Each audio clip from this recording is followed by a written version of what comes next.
WrestleMania draws huge crowds, very popular sport.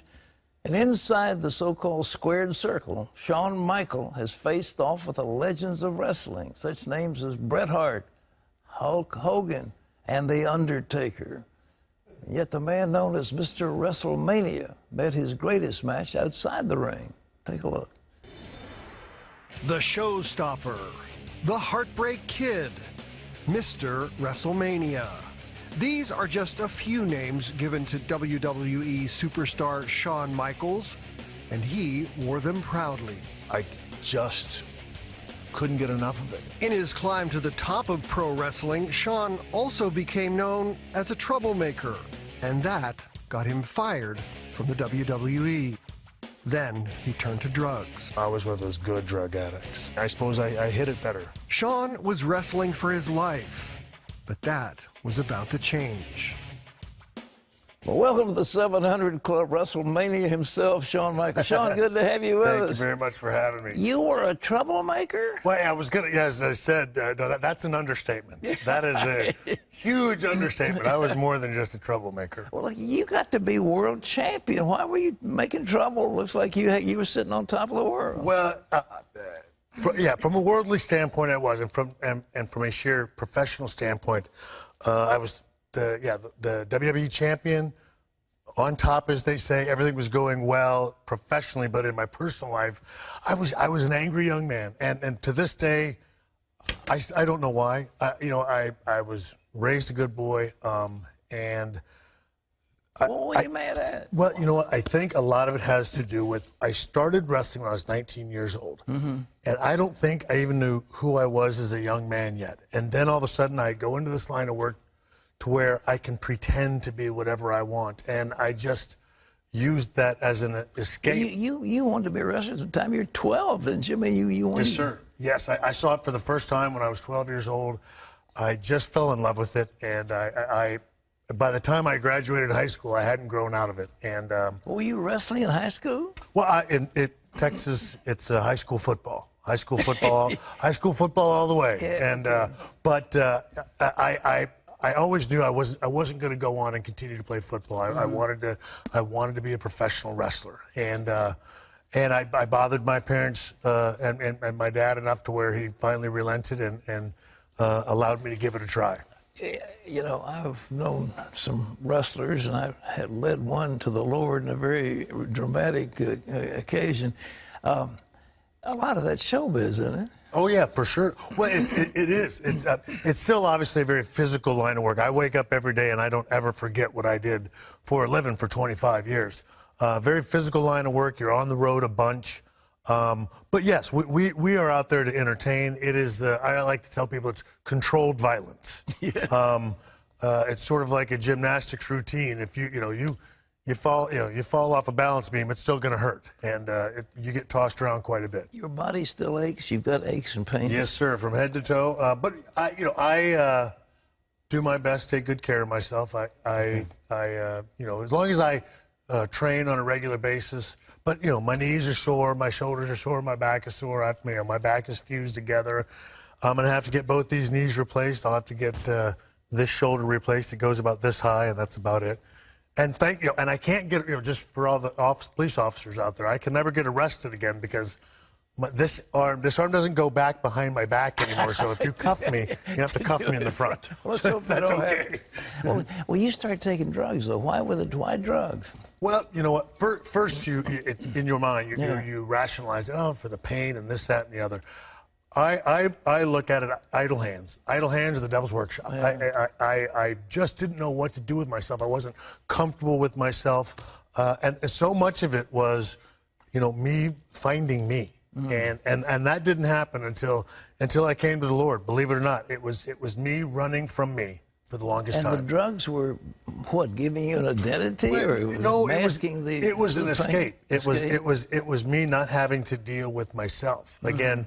Stone cold sober, you then have to deal with who you are, what you've become, and how are you doing as a man? Yeah. And then eventually, after I got married, as a husband, and then I became a father, and I wanted to be good at those roles, and I could convince myself that I was, but truly I wasn't. And then one day it was a very quiet, serene moment with my son on the couch when I was half in the bag and he was 2 years old and he was crawling on me and I heard him say, "Daddy's tired."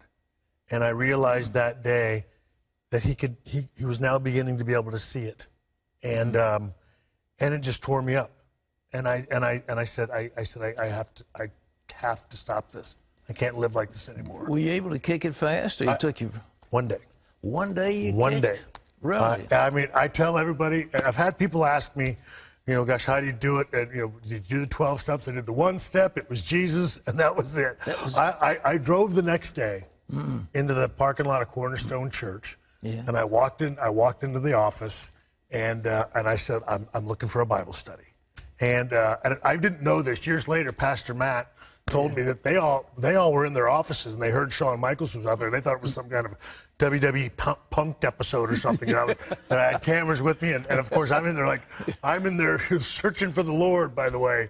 And but a man stuck his head out of his office. He said, "You can come to my Bible study." I went to the Bible study that Wednesday night, and the guy asked me if I wanted to say the sinner's prayer, become a Christian. I said, "You know what? I do." And he led me in the sinner's prayer. I wept like a baby, and I've never looked back. And it happened that fast. Instant. Just like that. Wow. And again, that's why people have always asked me, like, were you an addict? And I said, well, I don't know. I don't think so, because it wasn't tough. I didn't go through anything. I was just running. I don't think I wanted to face who I was, and again, then knowing who I was in Christ just seemed to make all the difference. I believe in my simple mind, it was getting the affirmation that I always looked for. Well, you went back, you were a sinner, wrestling, taking drugs, all of a sudden you kicked the stuff. Were you out of wrestling for a while? I was. I was off for 4 years. I was told in 1998, I got a back injury, had my back fused together, and they told me I'd never wrestle again. And I would go back here and there, bits and pieces for the WWE, but I was still under contract, but I wasn't actively wrestling because we didn't figure I'd ever wrestle again. And then about 6 months before I got saved, I got called to go to the office, and Vince said, "We're thinking about bringing you back." And I said, "Look, I think God's trying to tell me something. I can't miss this." I said, "So I can't come back right now. I appreciate the offer, but I've got to find out what's going on here." Right. And so then I get saved, and I call him on the phone. "Oh, my goodness, I know what it is. It was Jesus. I'm saved. If you need me, I'm here for you." And he said, "Well, I'm sorry, that moment's passed." And I was like, "Oh, okay."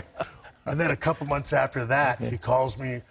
They bring me back, and long story short, I'm reading the book of Joshua, and I'm first chapter, the words "be strong and courageous, for I'm with you" are just jumping off the page at me.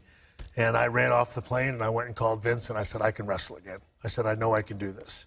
And I went back in 2002 for one more match, and I wrestled for 8 years. You did? Yeah, I wrestled for another. I went back for just one more match. Your back didn't hurt? I mean, it didn't. No, I felt like $1 million. Did you really? I did. Yeah. Did you get another championship? Did you get another belt? I did. I went back and I won the championship. My last match in 2010 was the main event at WrestleMania against The Undertaker in front of 80,000 people. I left the wrestling business on top, on the biggest stage of them all. And that's the thing. Everybody's like, how are you the only guy that says he's going to retire, stays retired? Because I'm the epitome of the second chance. I got another chance. How did your wife handle all this? At the beginning, when I first met her, she said, "Do you believe in Jesus?" And I said, "I was raised Catholic. Of course I do." Not long into our marriage, she realized, like, he may know who the guy is, but he doesn't know him. Yeah, right. She, she was wonderful. She prayed for me, never pushed. Let it come naturally. She very, gently would give me books. The best book ever that I read before I was saved was Dr. James Dobson's Straight Talk to Men, and I read that book, and it was just. I mean, he gave me the most respectful tongue lashing that I've ever taken as a grown man. It was pointed, but it was all true, and it just hit me. So that's the most she ever did. And then from that point on, and her prayer was just just get him straight. You know, it wasn't to be saved. It wasn't to come to the Lord. It wasn't to become this, you know, crazed Bible thumper that I am now. But she's an amazing woman. She put up with all that stuff. Yeah, well, and I have to tell you, Pat, and I've put up with her. Oh, you put up with her. I'm just kidding. Sure. And If just she's you know, listening, I'm sure kidding. I kid. No, she was wonderful. But what the best thing she did for me is she lived hers out in front of me. And the thing is, you know, from that time, I mean, as you know, in a marriage, we've gone up through some ups and downs. But I'm telling you, our marriage and our family would not be the wonderful unit that it is if it wasn't for the Lord. Honestly. Shawn, it's great to have you with us. I hope your book is successful. It's called Wrestling for My Life. And there's Shawn Michael, and there's the book, and it's available where books are sold. What an incredible story. Thank you very much. I appreciate you having me. May God bless you. It's wonderful to see you. Thank you, sir. Thank you. Shawn Michael, ladies and gentlemen, former WWE champion, world champion wrestler. I wrestled in high school, and I wrestled in college. This other stuff ain't what I'm familiar with. It's another whole thing. Okay.